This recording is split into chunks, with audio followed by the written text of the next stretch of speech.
middle of the week, and that means deeper into the girls' playoffs. Class 5A by district round at Alamo Convocation Center last night. Jefferson facing Harlandale, second quarter. Madison Guzman finds Kathleen Santos, puts it up and in. 21-9 lead. Back come the Indians, though. Marissa Ortez with the hoop for the lay-in.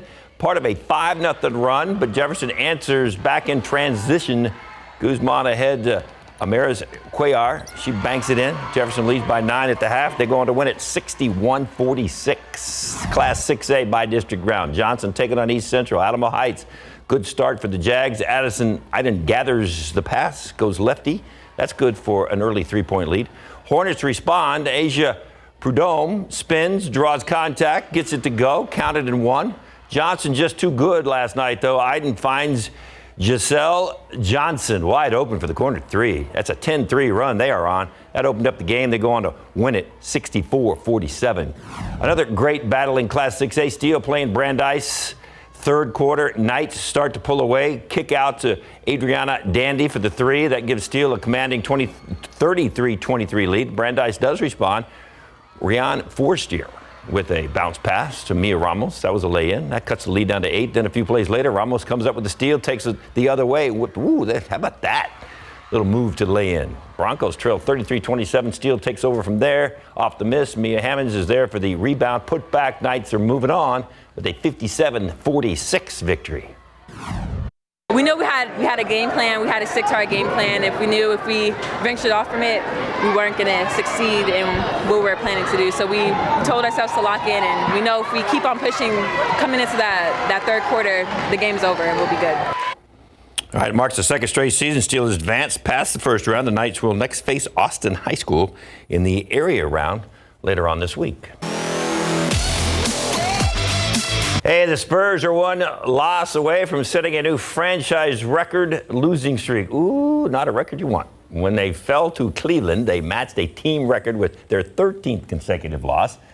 Spurs will be facing the Hornets tonight, 6 o'clock. Doug McDermott is questionable with right Achilles soreness. If they lose, that's the new worst losing streak in history.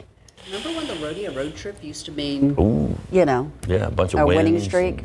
Bunker down, that bunker mentality. Not so much. If you're looking to save a few bucks, President's Day sales might be music to your ears. We're going to take a look at the products you should keep near and an eye out for.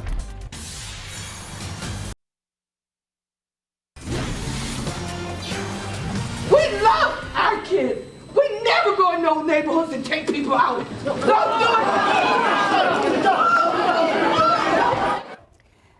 That was the scene in an emotional courtroom hearing. The 19-year-old gunman who killed 10 people in a Buffalo supermarket back in May sat ready to hear his sentence, and then this happened. Victims' families got the chance to speak to Peyton Gendron, and one family member actually rushed the shooter. ABC's Jacqueline Lee reports today Gendron was sentenced to life in prison without parole. Chaos breaking out in the courtroom early on as a man lunges at the shooter, Peyton Gendron, followed by shouts and sobs as deputies restrained him, and Gendron was removed from the courtroom for his safety. This comes as the family members of the 10 victims murdered in a racist attack inside this Buffalo supermarket finally get their chance to confront the gunman who killed their loved ones. I will hurt you so bad.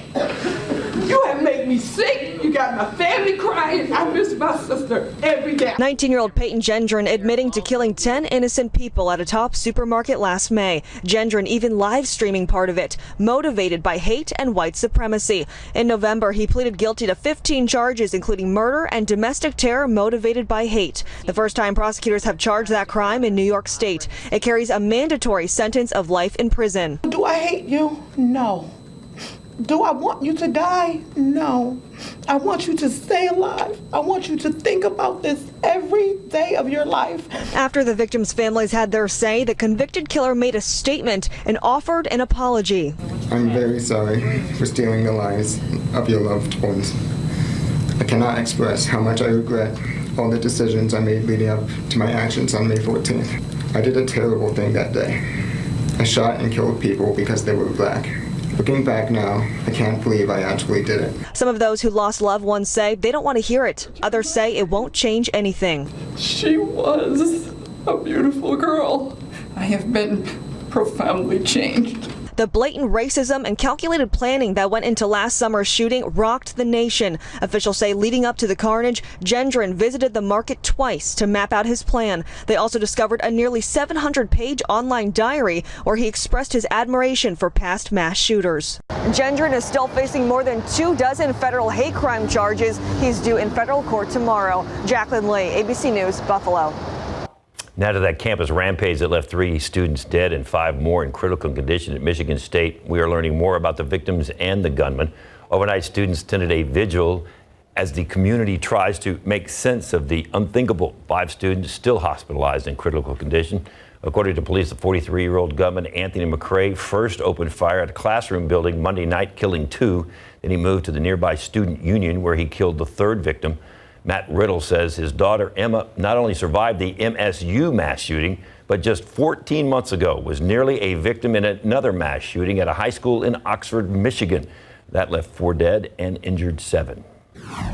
Having been through it in Oxford, it helped her understand what she needs to do in these situations. And I don't like that she has those tools. I wish she didn't, but she does.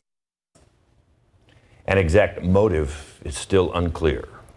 Fallout continuing in that train derailment in Ohio. It turns out that there were more toxic chemicals on board than originally were reported. Now people who live in the area are demanding answers since they're being told it is safe to go back home. They don't believe it. Specifically, people in East Palestine have questions about potential lingering contaminants from the massive fire and the hazardous chemicals. Norfolk Southern says it, along with the EPA, completed more than 115 in-home air tests and that none have detected any of the substances related to the incident.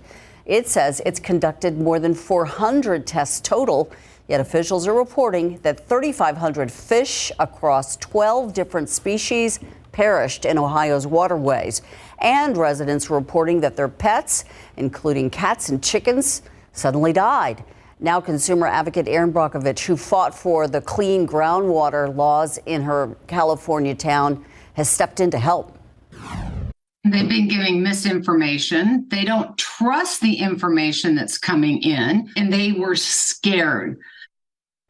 Ohio's governor says he understands the town's anger, and tonight there is a town hall meeting in East Palestine. The opioid overdose antidote Narcan could soon be sold over the counter as a nasal spray. The U.S. Food and Drug Administration meeting with advisors to discuss making the nasal spray version of Narcan available without a prescription. Research shows that a wider availability of Narcan could save lives as opioid overdose deaths across the country reach record numbers. The drug company seeking the FDA's approval says it's the over-the-counter nasal spray version of Narcan is designed to be used by people without any medical training. It also says the spray is easier to administer than an injection. Approval could come as early as this year. The added sugar in processed foods could increase your risk of cardiovascular disease. That's according to a study in the UK. Researchers took a look at diet and health data from more than 110,000 people in the United Kingdom. They found that the more so-called free sugars people consumed, the higher their risk of heart disease and stroke. Free sugars include added sugars, but they can also occur naturally in syrups, honey, juice, and purees. Free sugars do not include sugar that occurs naturally in fruits, vegetables, or dairy. Outside with Live Cam, we touched on it a little while ago. This is kind of when your car becomes your closet. You need several different changes of clothes because you never know what it's going to do day to day. Always different. It's a good idea. Just have it all on hand.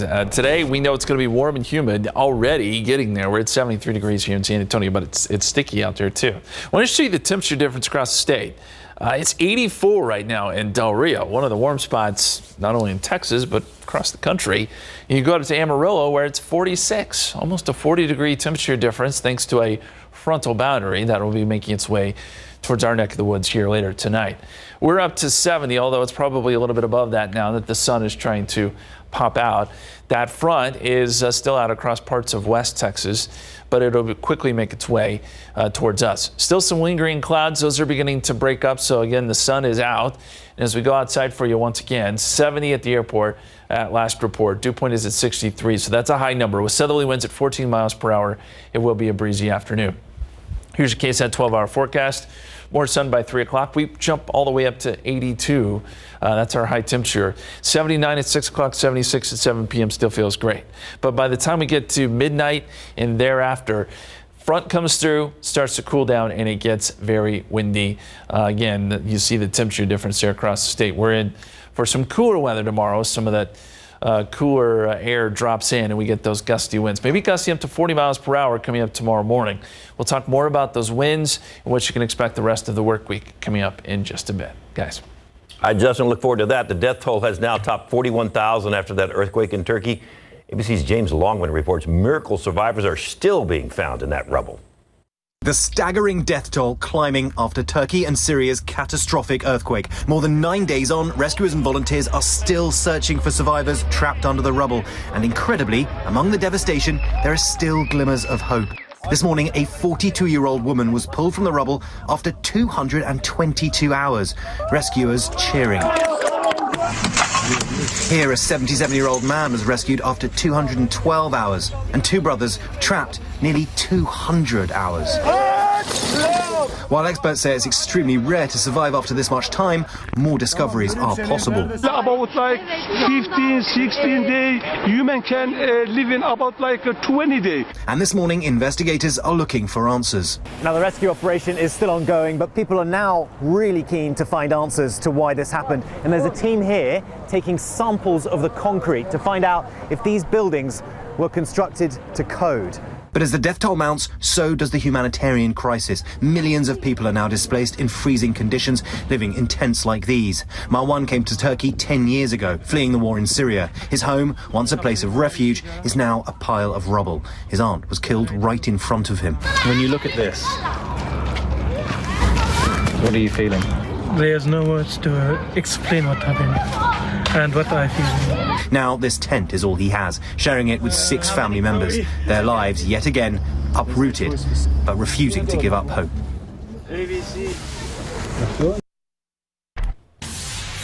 Retailers hoping to entice customers with another round of sales this month. What items?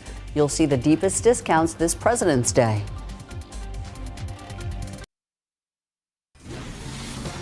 And now the countdown to this year's President's Day sales. Inflation data shows some cost easing, but persistently higher prices on everything from gas, electricity, groceries.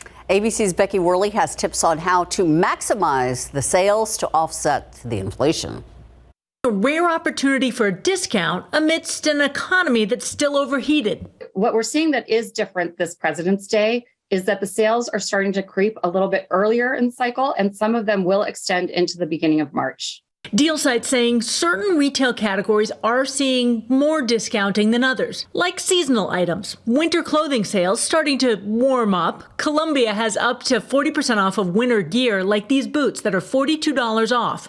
Backcountry has up to 60% off, like this women's down jacket that's $150 off. And this is an interesting one. Adidas has an extra 25% off their sale items, but they're also selling a $100 gift card that comes with a bonus free $20 card.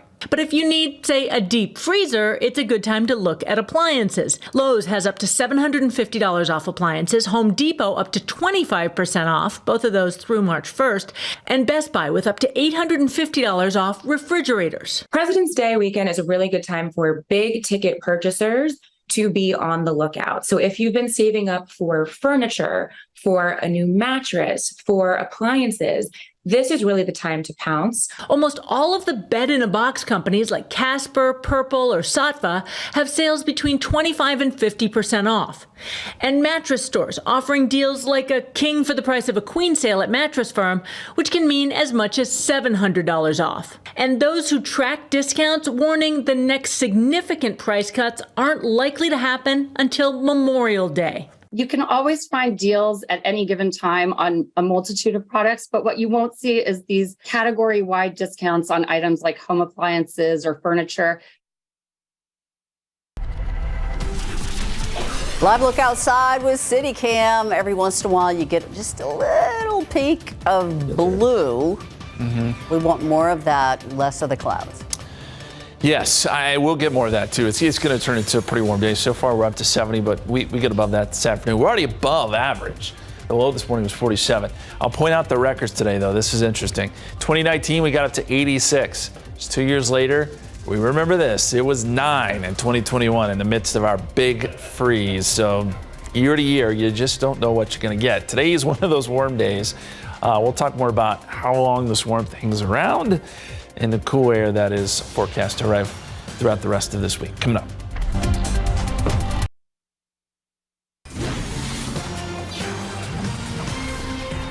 Well, you know, you can say this, with the winds coming tomorrow, it's good rodeo weather because it's kind of what we expect. We got to have something. Yeah, and, you know, temperatures aren't going to be like terribly cold behind this front, but it's going to be the gusty winds tomorrow that are kind of the nuisance. The good news, by the afternoon and the evening, the winds will start to calm some. But tomorrow morning, it'll be howling out there out of the north. Not today. Right now, we're still dealing with some warm and humid conditions. Still got a few clouds around here around San Antonio. Those are quickly starting to dissipate. So let's look at the satellite picture here. And you can see the sun is beginning to pop out, and we'll see less and less cloud cover here over the next couple of hours. As we zoom out some, all the clouds are generally east of San Antonio, east of I-37. Still pretty cloudy out towards Gonzales, Howitzville, Vaquero, down to Beeville. But even there, the clouds will thin out some this afternoon. West of San Antonio, it's full sun, and temperatures are really warming up as a result. As we go outside for you, 70 at the airport, but we're up to 74 at Stinson, 75 at Kelly, 75 at Randolph. So I think by the top of the next hour, we'll probably be in the mid-70s officially at the airport. Southerly winds anywhere from 10 to 15 miles per hour. Dew points, well, we've got really dry air out west, and then the more humid air out ahead of this storm system, that frontal boundary right about there. That front sweeps through tonight, brings in that dry air. These dew points are really low. So that's problem number one. We've got dry air that'll surge in, but you combine that with these gusty winds and you have a real issue when it comes to the fire threat. So let me walk you through today's forecast. 78 degrees at 2 o'clock, 80 at 3 o'clock, 82 4 p.m. That's our high temperature. Then tonight and this evening we fall into the 70s, 76 at 7 o'clock, 73 8 p.m. Still nice. We start to add in a small rain chance after 10 o'clock. 10%. That's all we can give you with this front. It produces maybe a shower. And if it does, it's not going to produce much rain. So we're not too worried about the rainfall, but the front is forecast to arrive between midnight and 2 a.m. here in San Antonio. If you're in the hill country, it'll be a little bit earlier, by 9 p.m. And if you're down along the coast, it'll take a little bit longer, maybe through 6 a.m. tomorrow morning. Gusts to 40 miles per hour as the front moves through, but those winds peak really around 7 a.m. tomorrow, and it will be much cooler behind this front. Here's the wind gust forecast. Notice the rest of this afternoon, not much wind, but by the time we get into the morning hours tomorrow, gusts to 40 miles per hour. That is some strong winds.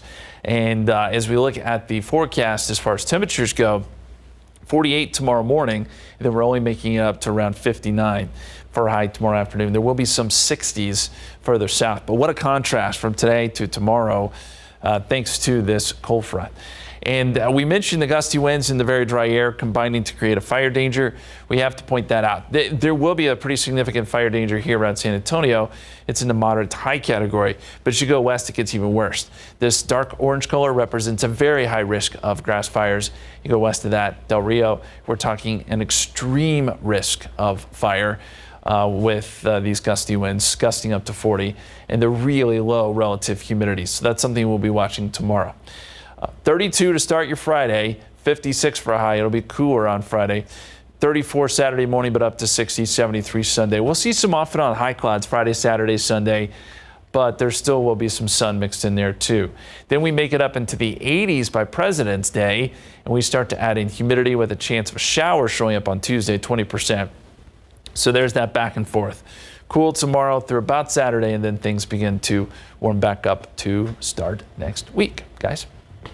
Thank you, Justin. We'll be right back. This Rodeo Remembers, powered by your San Antonio area Chevy dealers. When you're at the rodeo, you are witnessing skills that took centuries to develop. And the first horsemen to figure it out were the Vaqueros. As the Spanish colonized Mexico, cattle ranching became a lucrative business. But Mexico wasn't Europe. Working large herds on vast stretches of land demanded horses, new equipment, and new techniques. Roping, branding, spurs, chaps, the modern saddle. They were all developed through trial and error by the Vaqueros. To a Spanish landowner, a vaquero was simply a laborer, and many were mestizo, a Spanish term for someone of both European and indigenous descent. In early colonial Mexico, the indigenous population faced many restrictions, and the conquistador saddle was forbidden. So out of necessity, a new style of riding developed on the haciendas. This mixture of inventive and masterful horsemanship formed the roots of charro culture, and as ranching moved north, the charro became the vaquero. By the 1800s, Anglo settlers were moving west into Old Mexico, and those important skills of the vaqueros were being embraced by a new kind of horseman, the cowboy.